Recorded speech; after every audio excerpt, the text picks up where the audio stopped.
right, you guys, my name's Victoria. I'm the organizer of the March for Freedom, Washington. I know a lot of you. Thank you for all of you. All right, you guys, because that's what we're doing. We're bringing patriotism back here to the Capitol.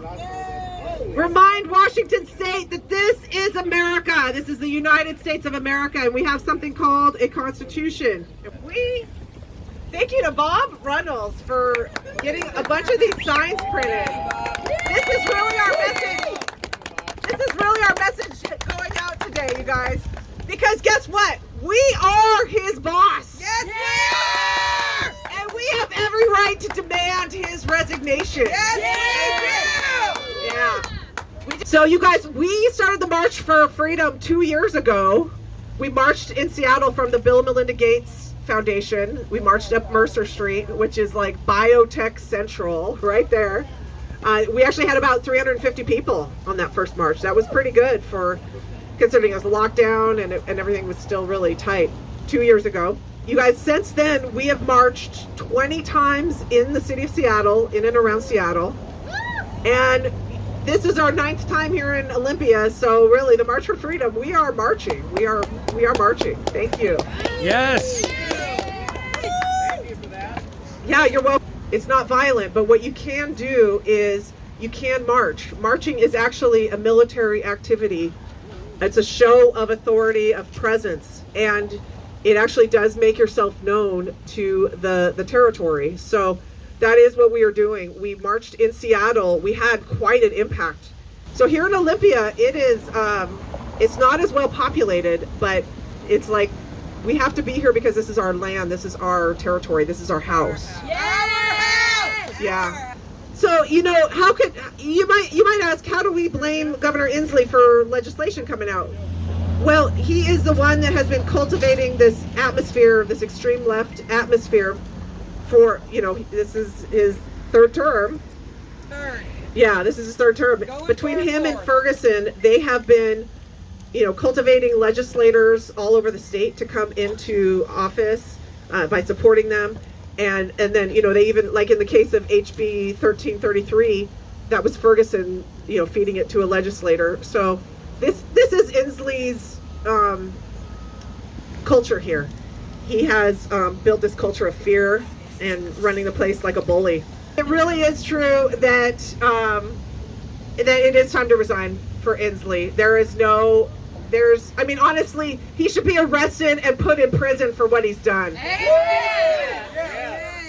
But resignation is a start.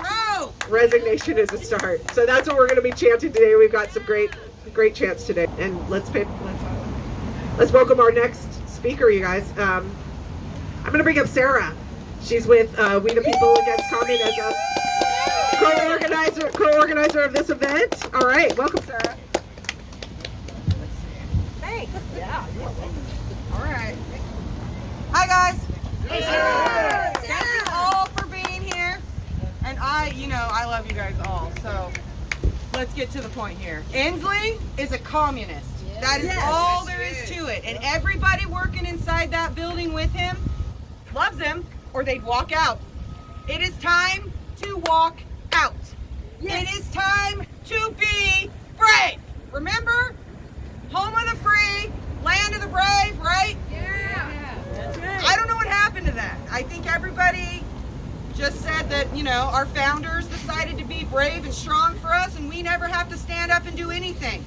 And it's wrong. Because of our silence, we've allowed tyrants to be in charge of not only Washington State, but pretty much every single state, and obviously our country. And it's time for us to stand up and take it back. You guys, we really have to fight this, because I'm going to promise you something right now. Most of your legislative people, right or left, they're all on the same side. They don't care about you. They don't care about law. All they care about is the money that they're getting from the communists to continue destroying our country and taking away our freedom. Freedom is a God-given right. It doesn't belong to Inslee. It doesn't belong to Ferguson. It is given to us from God, and that is our right. And we shouldn't be fighting them for it. Amen. Back to the elections. Culp won. Okay, let's go with that. Culp won, right? Yeah. So if Culp won, you think that voting again is going to get somebody else back in there? No. No, because we haven't fixed our elections, right? We haven't even touched on that. We have a little bit working on it, but I mean, we're coming up with elections again here soon, and I'm telling you that they haven't fixed it enough for us to guarantee that our votes matter. In Washington State, your vote does not matter. Again, $30 car tabs. Right? $30 car tabs. That's all I gotta say. Tell me again, your votes matter. They don't. They don't matter anywhere because the communists control everything. And these communists have been in control longer than 2 years, longer than 4 years, longer than 10 years. This has been going on for years and years and years. It's part of the grander plan. And as far as Inslee running for a third term, what are we gonna do about it? You got fourth term, you're right. What are we gonna do about it? We're gonna take our house back. We gotta take our house back. Yes. You really gotta look into who your candidates are, you guys. I know that a lot of people just really love to vote. I think that it's great when it works. It doesn't work here. It doesn't work in Washington State. But when you look into your candidates that are running, you know, 2 Republicans voted yes on the sub in your state to have kids have abortions and get their body parts removed so they can be transgender. 2 Republicans that y'all voted in. That's what I'm saying. We need to know who we're voting for. Our government's too big. That's what we were never supposed to have, this big of a government. We are a constitutional republic, and that is what we should be fighting for, not democracy. Amen. Democracy is just another word for socialism, and socialism turns us straight to communism, because here we are. So I love you guys, but we really got to figure out what we're going to do. I mean, we've got to stop. We've got to figure it out. We've got to fight this, because our children's futures depend on it. And so do ours, because one day we're going to be old, right? We're all going to be old, and we're going to be counting on the kids to take care of us. And I'm sorry, but the kids that I see walking up and down the streets, I don't want them nowhere near me. So what are we going to do? There's a lot of going on here in Washington State with our money, right? We need detailed receipts of every single tax dollar that they have took from us. Demand it. Ask for it. Find out where your tax dollars are going, because they tell you that it's going to the schools that are still overcrowded. They'll tell you that it's going to the drug rehab programs that they're still all drugged out. They'll tell you it's going to clean the streets. I don't know if you drove here today, but I seen some nastiness on the freeway that is absolutely insane. Remember when you couldn't walk on the freeway because of safety reasons? Can you imagine if those homeless people's tents were to blow out during a windstorm, or if they just decided to run onto the freeway? Where is our safety? They do not care about us. They have left us all behind and took our money. So get your receipts, guys. Find out where your tax dollars are going. Close the schools. Save your children. Get your backbones and fight for your freedom, because it's all we got, and we only got this much left. Yeah.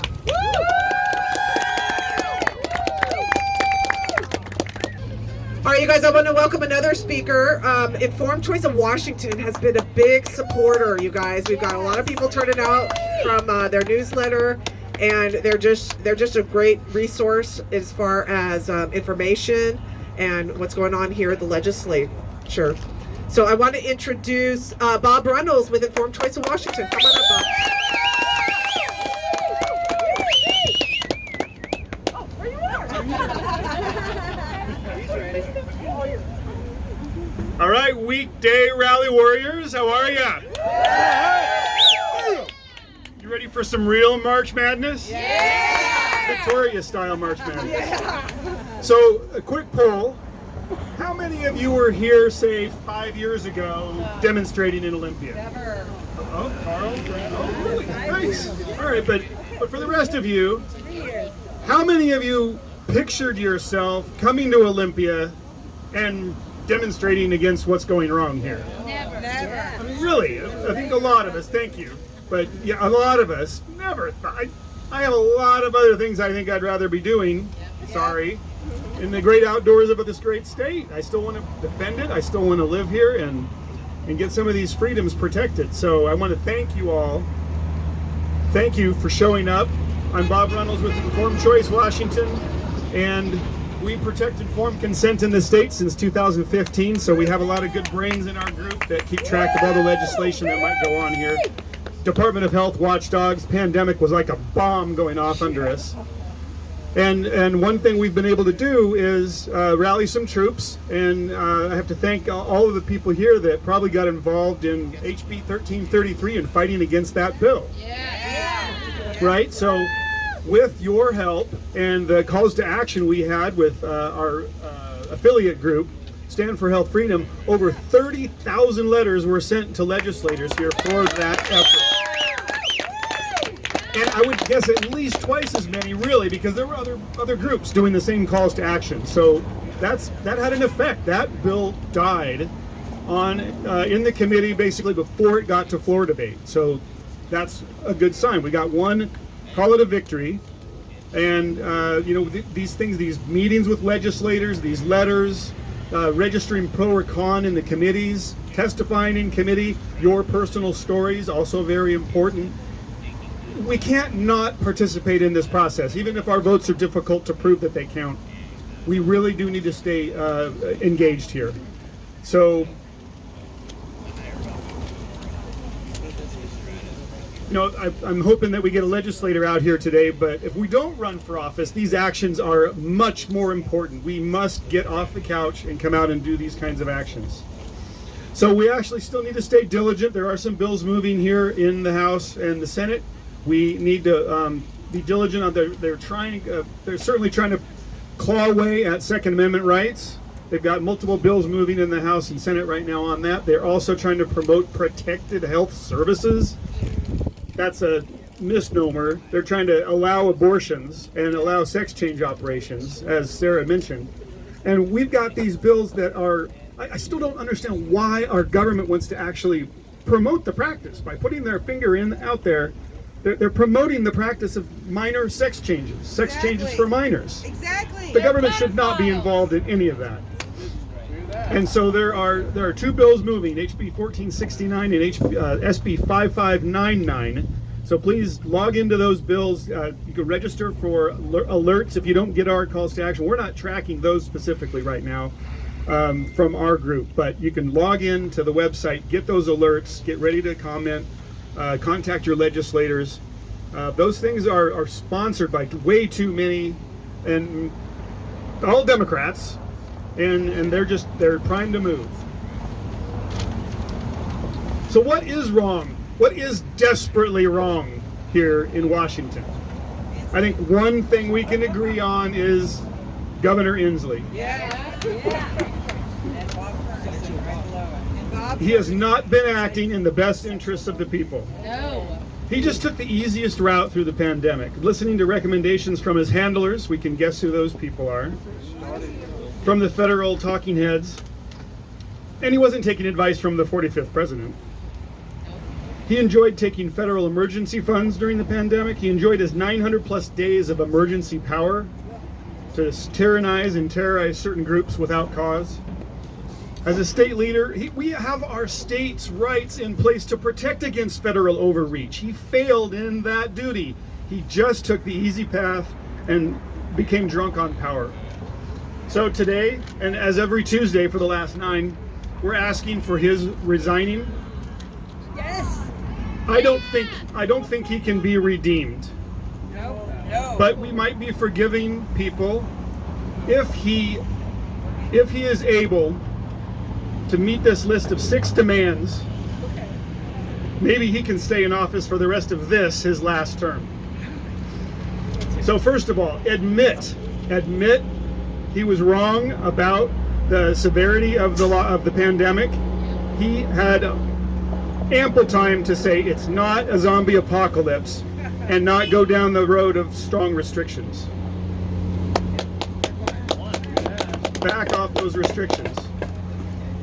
He must admit, number two, he must admit that he and his Department of Health failed to check the CDC recommendations for their soundness. Not only did hundreds of millions get spent by his Department of Health to run themselves, they failed to defend against this virus. They let the virus in. They spent hundreds of millions of dollars, and we still had a pandemic. Okay, fine.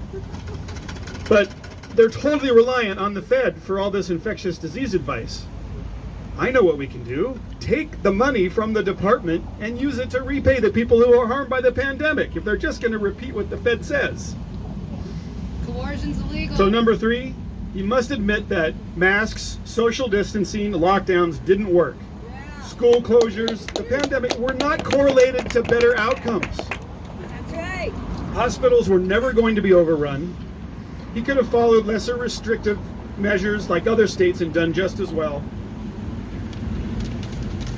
Number four, admit the ineffective restrictions led to permanent closure of over 500 businesses. There's an Inslee's list of dead businesses, and it's actually closer to 600, probably 1,000, because they stopped recording. It just got a little bit crazy. Those businesses must be compensated. All their employees. Yes. Take the millions from the Department of Health and pay these people back. They need some compensation. Number five, he must admit he knew about the breakthrough infections problem before he mandated the vaccine. Yes. He must remove all mandates if we could get that sign up. As public records have found, he knew the vaccine was leaky. It was non-sterilizing. So once again, he took the easier route. He wanted to appear like he was doing something. So he mandated the shots. He must admit now that they didn't prevent transmission and infection, and he must compensate those who lost their jobs. He turned this into a mandatory work situation that so many people and their families, so much disturbance going on in those families to compensate, to work around their lost jobs. And especially the healthcare workers. That, to me, is one of the most tragic aspects of this. They were heroes. They were exposed to the virus. They built their natural immunity. They helped everybody get through what was a bit of a pandemic, but they lost their jobs as soon as the mandate came in place. So shame on Inslee for causing that to happen and letting it happen. His hands are dirty. Yes. Now last, and you might have more, but he must admit the shots and other interventions which he and his highly paid staff pushed were dangerous. Ventilators, shots, school closures, Paxlovid, withheld alternative early treatments. No medical intervention, especially a mandated one, should cause harm. Yeah. He knowingly caused harm. Did I miss anything? He put sick people in nursing homes. Sick people. He is one of the governors who put sick people in nursing It homes. broke out here. He was the freaking first. knew. Yes. That's why Washington's I'm not the gonna deep forget, state. no matter how much powdered sugar you put on it. Yeah. There is no 1 through 6. Yeah. That guy has to hang. He's got Period. Hang him So high. failing these admissions, he must resign or do what this guy says. Even if he claims his measures saved lives with the interventions, he still failed because so many died. There's no pandemic victory dance for him. It should be a march to prison for failing on all levels and discriminatorily betraying so many in the state. These statements are true. Inslee lied. People died. Inslee lied. People died. Inslee lied. People died. Inslee lied. People died. No more powdered sugar. They all knew. They all knew. And they What all did you profited know? from How it. did you know Took it? money from it. Yeah, Bob, I love your criteria there, because you know he's not going to measure up. So Nope. then it's like, yeah. That doesn't even measure up for me. I'm sorry. We were Right. the first ones in Bob- lockdown. How Yeah. many elderly people died innocently? If there were any sense Just to to what bring Inslee the did, numbers then he up. would be able to do those 6. No, You're right. He needs to go. Resignation He is just needs the to beginning, you hang. guys. We need Nuremberg too to really Nuremberg get these criminals out here. To really get these criminals out here and air it all, get it all out there, all accounted for. All right, thank you, Bob. I really appreciate you and the support from Informed Choice of Washington. Thank you, Bob. There is no amnesty. There is no, oh, we'll give them a second. Jane with the Chinese Democracy. She wants to speak for a few minutes and tell you what her group's up to. Jane, where are you? There you are. Come on up. Come on up. All right, you guys. Thank you, Jane. I'm here. It's not for Chinese. It's for American freedom. When I was 16 years, when I was 16 years old, I was in the Chinese military. What we were told every day is must take down the capitalism leader, the United States. And we were told we must use communism ideology to so-called liberate entire humanity. And we see what's going on. We understand the CCP game. We were told in order to take down the strong United States, we must divide and conquer, and we must save our money, because China 50 years ago was still poor. They said we need to use a chemical weapon and a bioweapon. No, Jay Inslee did it. Help CCP regime. And he pushed for a mandate. And I believe the CGTV, Chinese Global TV, interviewed Inslee when he offered the CCP missile defense high tech. This is a treason, isn't it? Treason! Inslee treason! Inslee treason! Inslee treason! Inslee treason! He is the one.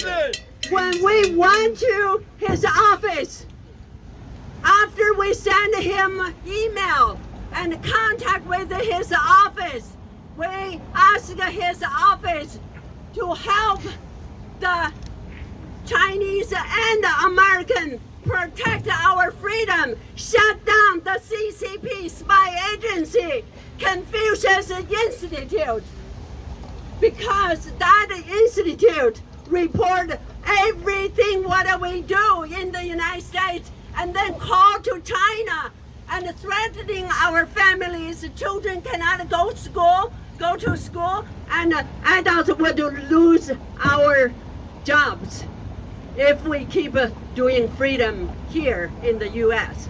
This is what the Chinese spy agency, Confucius Institute, have been doing us. But guess what Inslee did? He lied to us.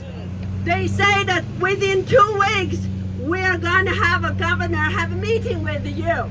And so Sarah from We the People Against the Communism, we were all there. They lied to us immediately after we left. They say we cannot do anything. But we say, why do you do mandate? Force people to get a shot and get a vaccine and wear a mask. And he knows what he's doing. And Jay Inslee is doing what the CCP want him to do.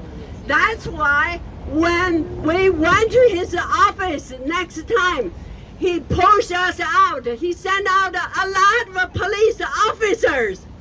And next time they heard the team is coming, they just simply locked down their office door. Yeah, they did. They don't want to hear from our voters. They don't want to, hear nothing, see us. They don't want to see us either. But we are the people paid them to be there. And so therefore, we must impeach Jay Inslee. He is a corrupted official. Help the CCP. Therefore, impeach Jay Inslee! Impeach Jay Inslee! Impeach Jay Inslee! Thank you. Okay, great, you guys. All right, you guys, I am really excited for our next speaker. It's been my pleasure to get to know Karl Kanthak as part of my work with the Washington Civil Rights Council. He has been supporting our right to vaccine exemptions and testifying in front of the legislature before COVID happened, before most of us had woken up to it. And he did a great job exposing this corruption behind Jay Inslee and the Washington State COVID pandemic response. So you guys, let's all welcome Karl Kanthak. Come on up, Karl.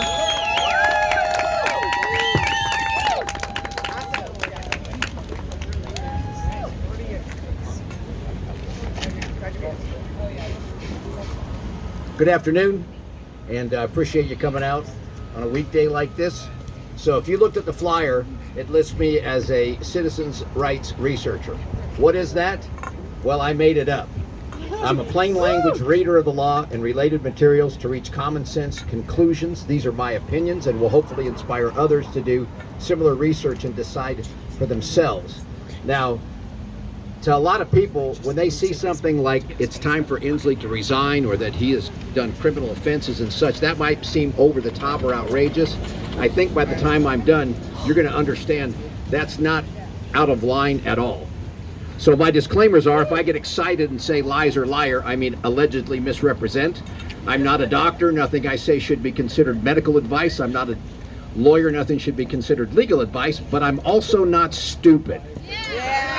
I hope to communicate several ideas that you may want to research on your own. Number one, is it an emergency proclamation or risk of an emergency proclamation? Number two, what does constitutionally compliant infection mitigation look like? Number three, in 2006, the federal government tasked all states to create a pandemic flu plan, which Washington researched and approved in 2007. Why did Washington discard this plan? Number four, was there a better way to do a shutdown? And five, what was the state trying to do instead of that 2000 plan, and whose idea was that? Now, legislation to put time limits on emergencies is floundering, but we should not need any legislation. I think that the missing piece is not legislative, but judicial. Does anyone believe that the original legislative intent of the emergency proclamation was to permit an open-ended, zero oversight, 975-day emergency?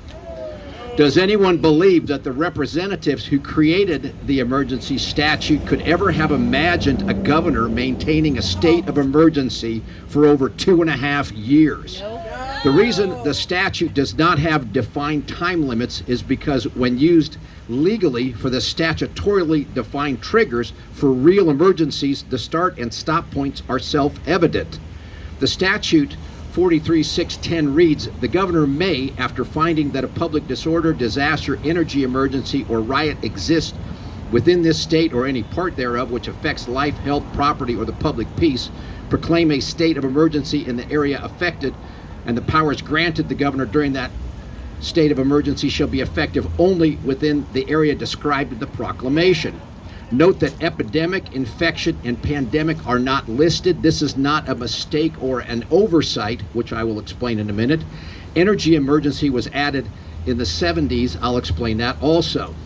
The legislative intent is clear from the original three triggers that to issue an emergency proclamation, there must be physical disorder by way of disaster, earthquake, fire, flood, tsunami, volcano, or public disorder or riot. There are no time limits because these are discrete physical events with a clear-cut initiation and cessation. Energy emergency is the only non-physical emergency without a clear-cut start and stop, and it has substantial governance and time limits built in. Expires automatically every 30 days. This was added to the emergency statute by then governors Dan Evans or Dixie Lee Ray in the 70s during the oil embargoes, so the state could have authority to direct odd even gas purchases. If you're not old enough, during the 70s there were times when if your license plate last number was even, you could only buy gas on a calendar even day and also on an odd day. Now, why did they have to do this, add that to the law? Because as dumb as it sounds, it violates the Constitution to tell a citizen with a license plate ending in an odd number that he can't buy gas on an even day. If something as minor as that required protective legislation to be constitutional, then imagine how egregious the constitutional violations have been during the COVID shutdown fiasco. Neither of those governors tried to use the disaster designation.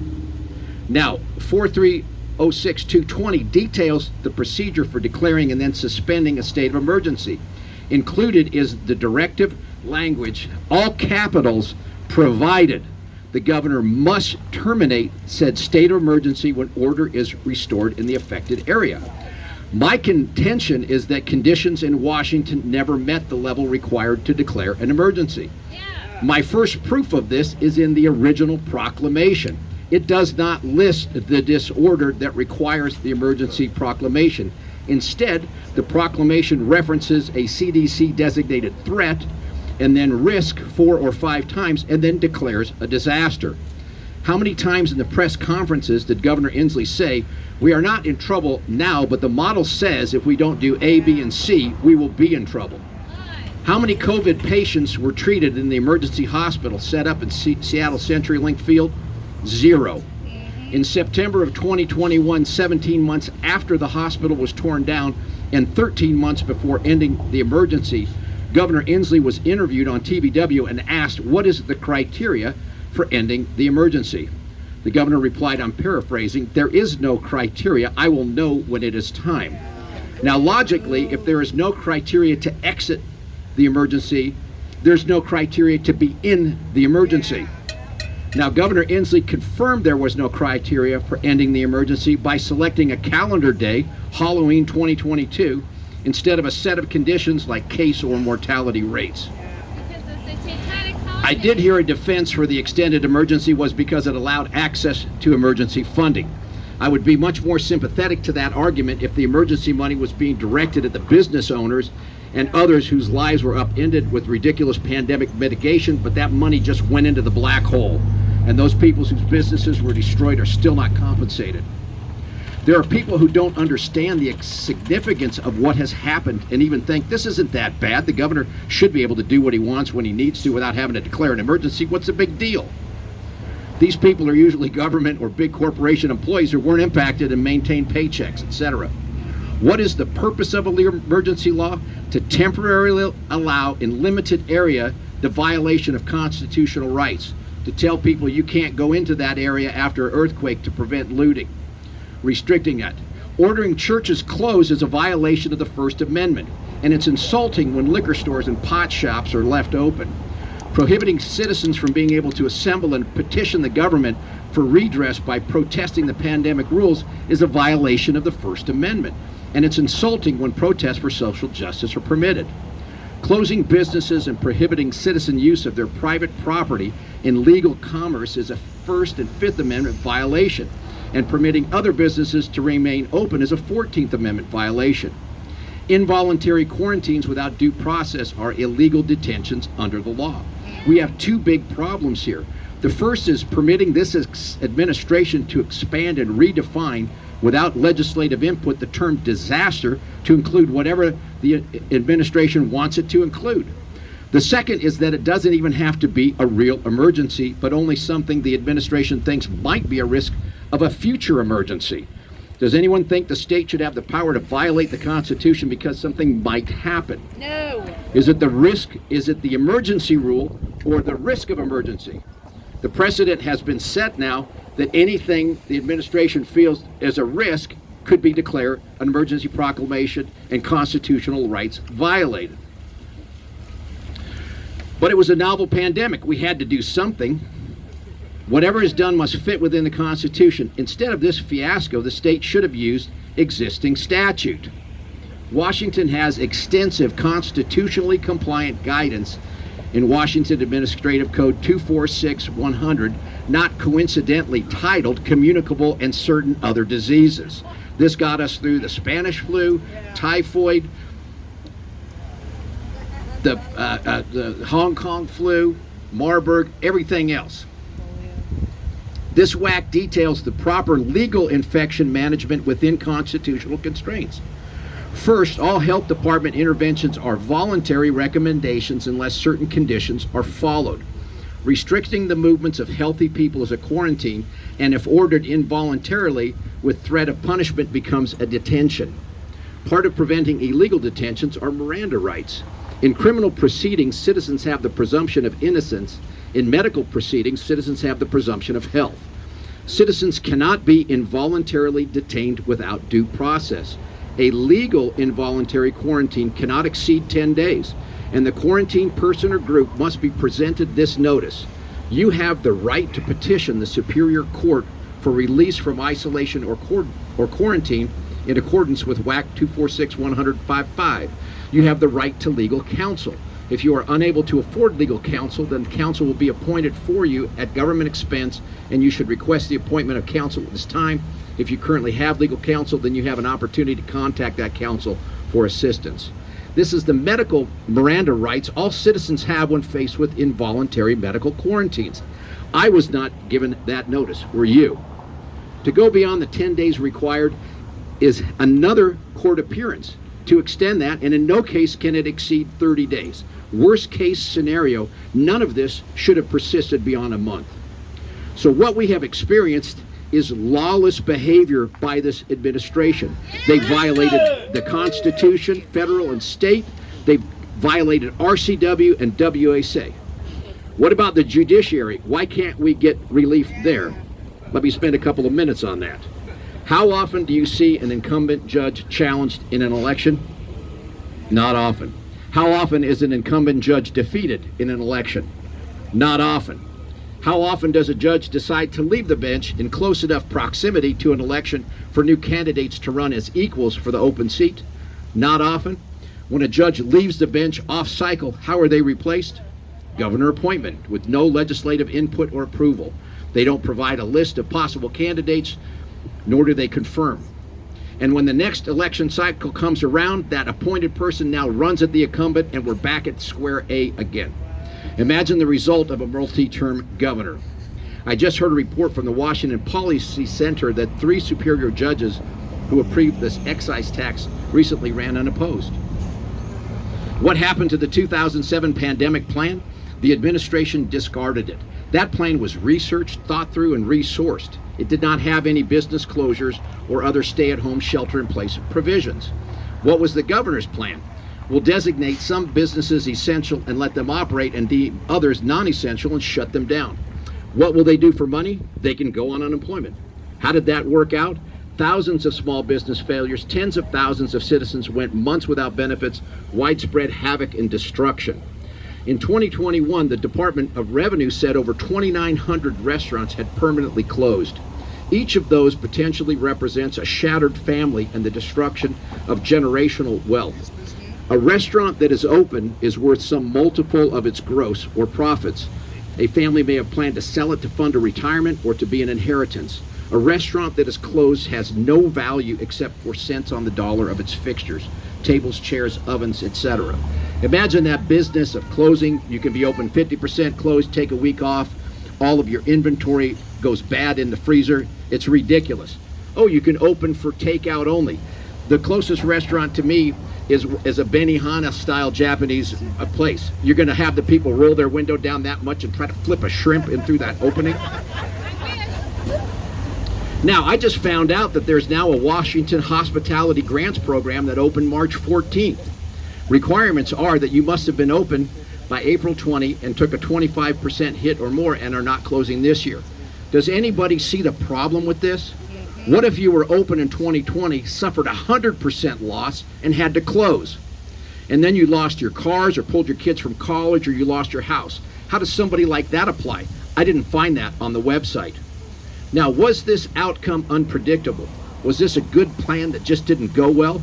Absolutely not. This was never workable. Unemployment is for employees. The administration asked them to change the benefit structure so the self-employed and business owners could apply. That change alone would take months. Under normal conditions, it was attempted in less than a week. Where are the notes and minutes of the meetings when someone asks unemployment, how long is this going to take? Agencies are sourced to their historical demand. Unemployment processes 6,500 to 7,000 applications per week. Did somebody ask them, what's going to happen if we bury you under 100 times your normal load at a time when no in-person applications and all the other COVID mitigations are allowed? What did the administration would think would happen? They shoved 700,000 people into a system that was designed for 7,000 a week. But we had to do something. Explain this to your lockdown-loving friends and watch the blood drain from their face when they realize how simple and effective the smart stay-at-home plan would have been. Every business in the state regularly submits financial information, including detailed payroll reports. Why wasn't this functioning, existent payment distribution system utilized? Business owners should have been notified. There's a health emergency that requires you to suspend operations for 2 weeks to flatten the curve. Based on your historical payroll reports, we're transferring funds to you to disperse to your employees for this time period to permit them to stay safe at home. Please contact us if there's been any changes. Due to this unprecedented situation, we're also going to support all business owners, independent contractors, and other self-employed with a salary or draw. To prevent other disruptions to your business and the overall economy, we will be providing support to cover the non-consumable fixed expenses associated with your business. Please continue to pay your rent, lease, mortgage, and other overhead because those represent revenue to others.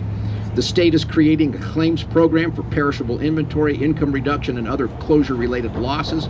Please document losses as thoroughly as possible and look for future communications detailing the compensation process. We apologize for the disruption and appreciate your cooperation because we are all in this together. No delays, no fraud, no business failures. To not do that is incompetence. The first part I'm talking about is illegal. The next part is incompetence.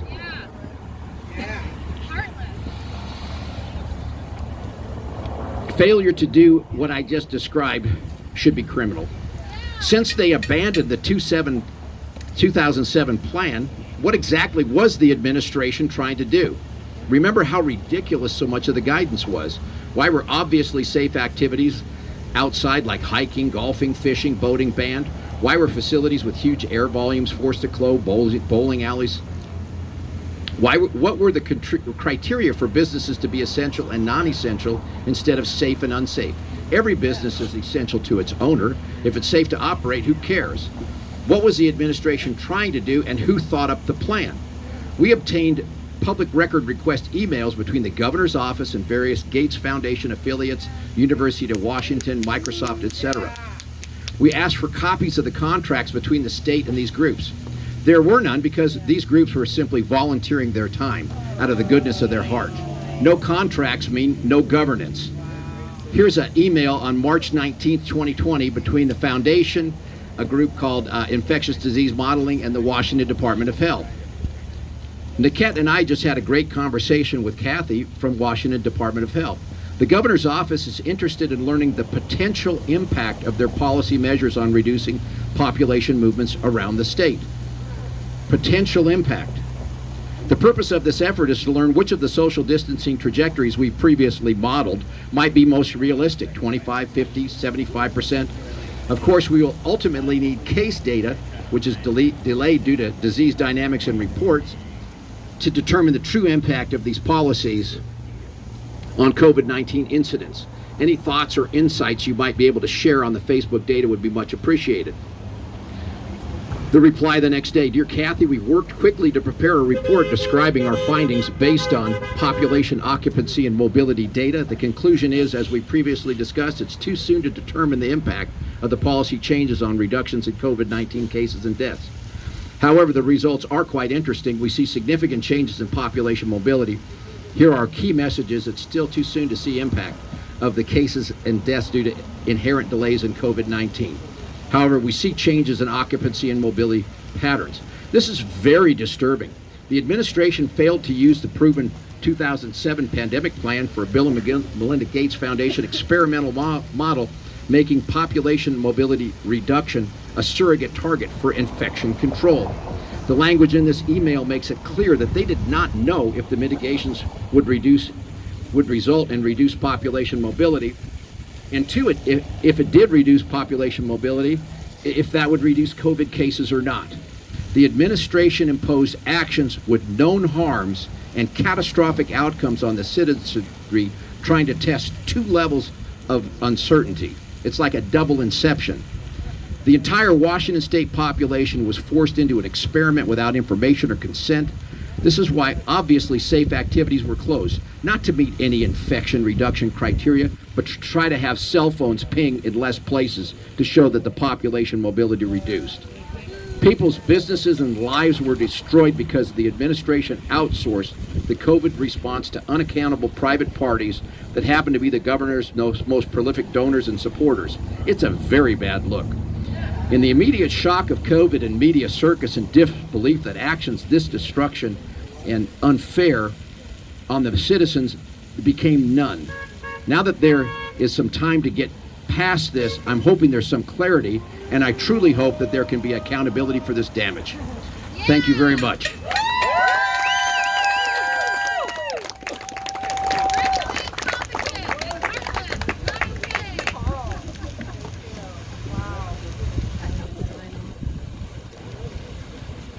Wow, thank you, Karl, for that thorough indictment of Governor Inslee. It's not incompetence. It is clear-cut corruption. Yeah, thank you for exposing that. And yeah, you guys, we gotta keep exposing him, because you know, we can't let it. Most people just want to go back to business as normal.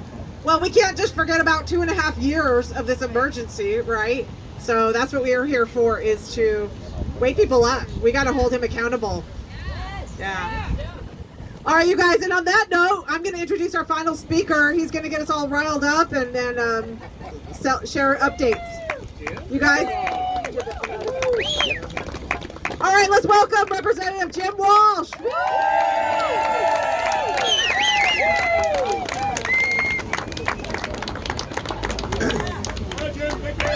Well, thanks for being here and staying strong.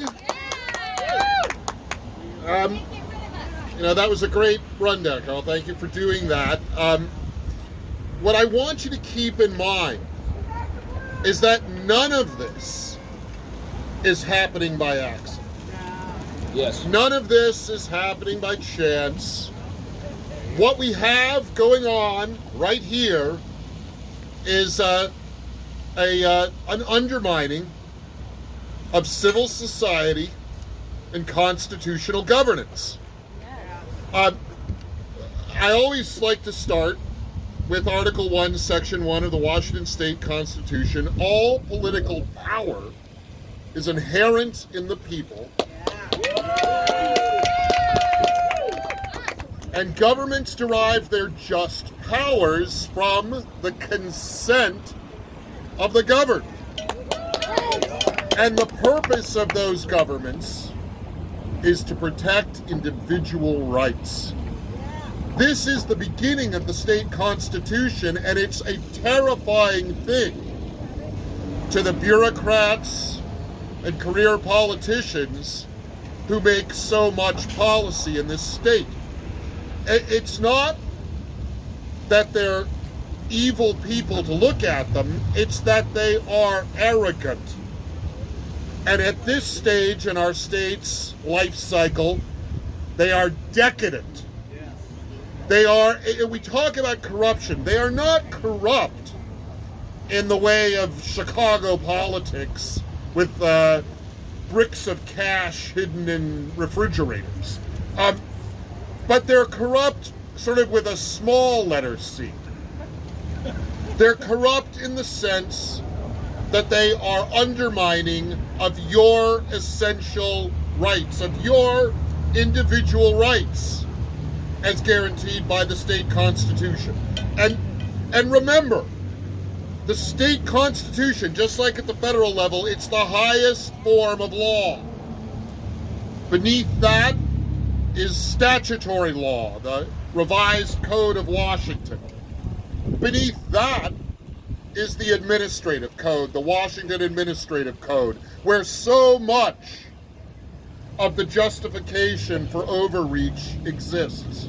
So much of the bad action that happened during the COVID outbreaks exists at the Washington Administrative Code level. And then below that, the lowest form of public policy is executive orders and mandates. They're the lowest form of public policy, yet the current governor has tried to use them as if they were the highest form. When a mandate or an executive order or emergency order, and the emergency orders were just a subset of executive orders, when that low level of public policy conflicts with a constitutional right, the constitutional right prevails every time. So these decadent people, these small c corrupt people, what do? In many cases, they think they're doing the people's work. They believe that the bad policies they're putting forward, the enabling that they do of the corruption and undermining of constitutional freedoms is for the good. They believe this. And that's why the battle is so difficult to fight, and that's why you have to stay engaged. Because there is no form of tyranny worse than that which believes it is done in the best interest of those attacked.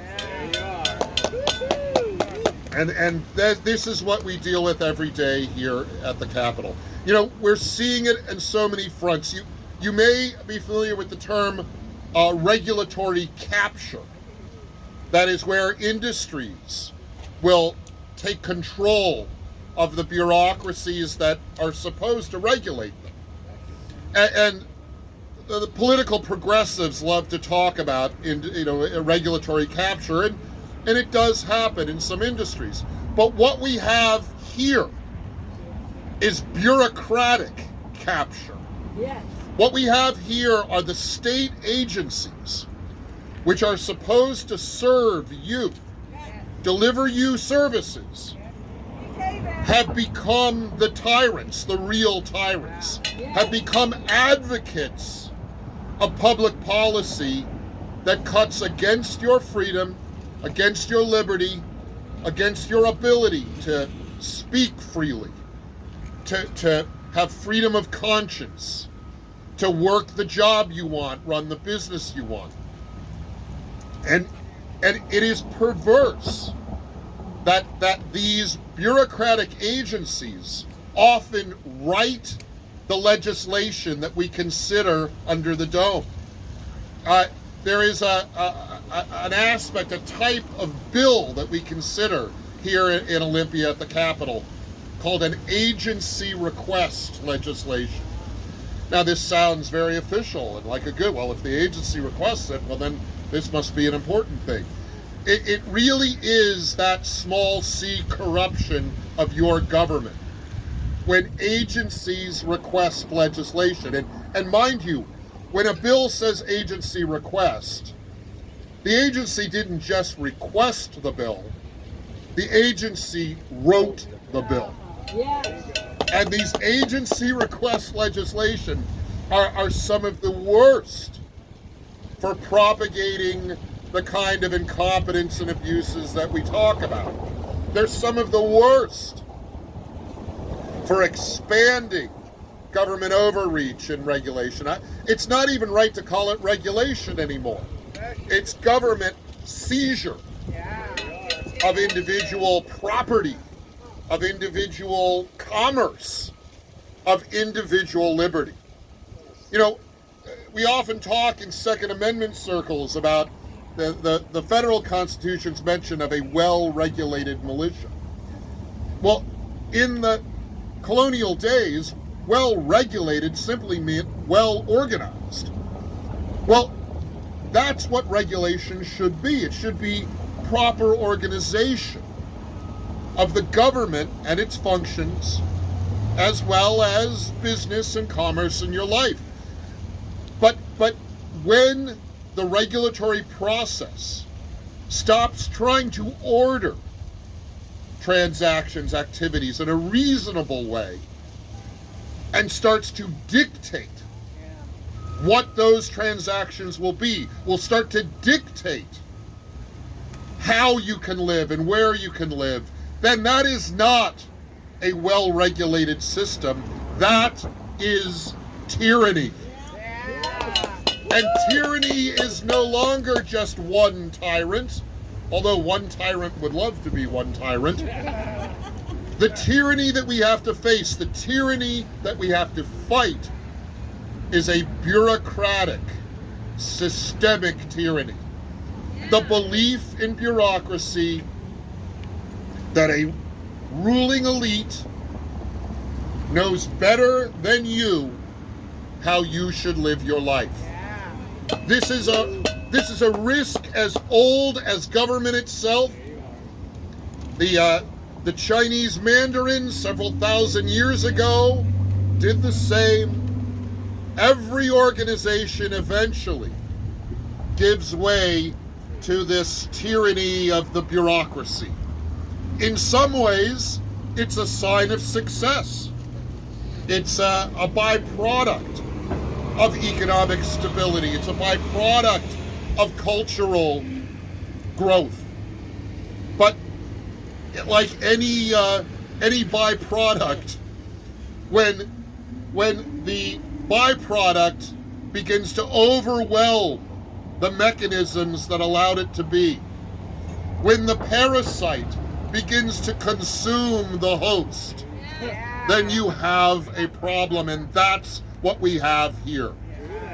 You know, the current governor has no love for the Constitution or even awareness. Many of my colleagues are well-intended but have no knowledge of the state constitution. They barely know the federal constitution. They are driven by emotion. They are driven by the desire to do good. Well, it's not even greed. It's a misdirected altruism. It's a misdirected desire to do something. And that is very dangerous, because when you want to feel good and you want to indulge your emotions and you want to make a statement, but you have no philosophical base, no constitutional base from which to make your statement, then you are putty in the hands of the tyrants.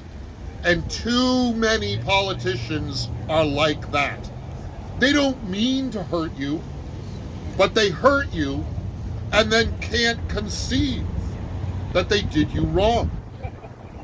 This is the battle we're fighting. This is the reason that we need to keep talking and keep meeting and keep gathering. It is your constitutional right. It is your constitutional duty. The battle against these grubby tyrants, it's not new. It's the eternal battle. So it's never going to end. It's never going to stop. Because the cost is something we all must bear. But as I like to say, don't bear it angrily, bear it happily. This is a good fight. This is a righteous fight. And as a better man than I said more than 200 years ago, the price of liberty is eternal vigilance. You have to be eternally vigilant, because they will always be coming to take away your freedom. Don't let them do that. Keep showing up. God bless you all.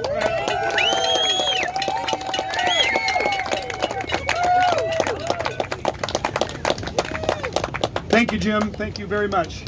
You are tireless. I watch you on the TVW all the time, and see you in the few committees I've been at. I really want to take a quick moment here now to really thank him heavily for giving the rest of us a bit of a civics lesson. We did help write a bill. We got some very diligent ladies who helped write a bill, and Jim Walsh was able to sponsor HB 1610. It's on the shelf now. Didn't get out of committee, but it's on the shelf. But thank you very much. The title was Restoring Trust in Public Health. And just for your information, as I dug into the budget requests from the Department of Health, they have a line item called Restoring Trust in Public Health. They want $7 million a year to restore trust in public health. I have a different plan for that money, but how about just tell the truth, which is really what the bill. So thank you for your sponsorship and all your reaching out to us, trying to help. And keep it in mind, these good bills that we want to get through, it's an incremental game. The other side takes away your freedom, your liberty in small bits. And although it's frustrating, the best way to win it back is with small victories. So we'll play the same game they play. We'll file a good bill. Maybe it doesn't pass this year, but we're not going away. We'll rerun it next year, and we will keep pushing back until the walls fall. And that's what we'll do with 1610. Thank you, Jim. Back to Victoria.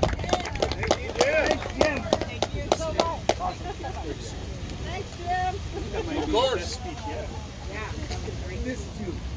Wow, thank you, Jim. Thank you for speaking, Representative Walsh. We really appreciate it. And that is a reminder, you guys. Here's the thing, is this does require a continued vigilance. It's the message that our forefathers tried to pass down to us, and we're being tested right here, right now, to see if we can stand for our freedom, and it's what we have to pass down to our children. And I'm gonna tell you something. You might not think it's a big deal to get Inslee out of office, because you'll just say, oh, someone else will come in. But it's the fact that we can have an impact on this process. That's the real measure, is that we, the people, can have an impact on this process. We already have. We've been knocking down mandates for 2 years now. So believe me, the people have an impact on this. It's just going to take our continued dedication and paying attention to these guys. We can't fall asleep at the wheel again, all right?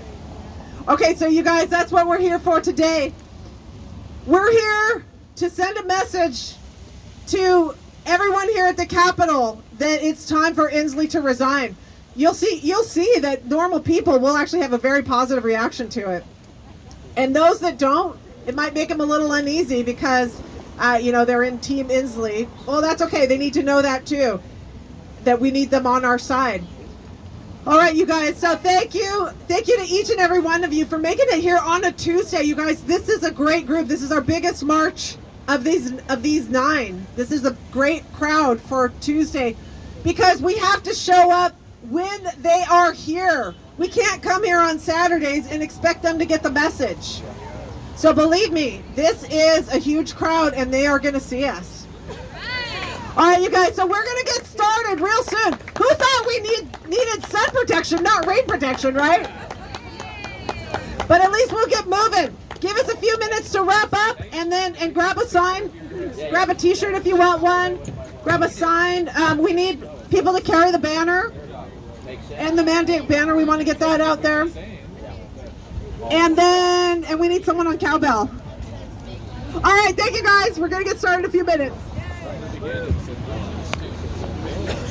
also are marching